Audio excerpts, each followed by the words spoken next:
शुरू करें। मैया शेरा वाली के महिमा अपरंपार हो, पूजनिया तक करई लागे। भक्त तोहार हो, पूजनिया तक करई लागे। अरे सुना मोरी मैया एक अर्ज हमार बा, सुना मोरी देवी एक अर्ज हमार बा। आयल तोहरे द्वारे एक अंधा बेकार बा। आयल तोहरे द्वारे एक अंधा बेकार बा।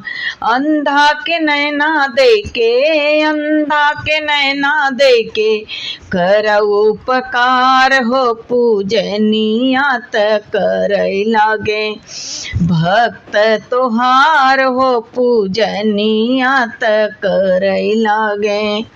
सुना मोरी मैया एक अर्ज हमार बा, सुना मोरी देवी एक अर्ज हमार बा।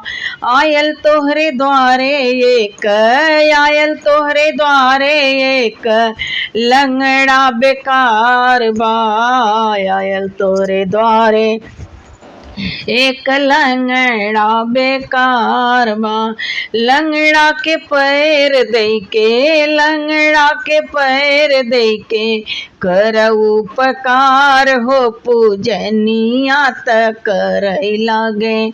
भक्त तोहार हो, पूजनिया तक करई लागे। सुना मोरी मैया एक अर्ज हमार बा, सुना मोरी देवी एक अर्ज हमार बा। आयल तोहरे द्वारे एक कोढ़िया बेकार बा। कोढ़िया के काया देके कर उपकार हो, पूजनिया तक करई लागे। भक्त तोहार हो, पूजनिया तक करई लागे। मैया शेरा वाली के महिमा अपरंपार हो, पूजनिया तक करई लागे। भक्त तोहार हो, पूजनिया तक करई लागे। बोलो।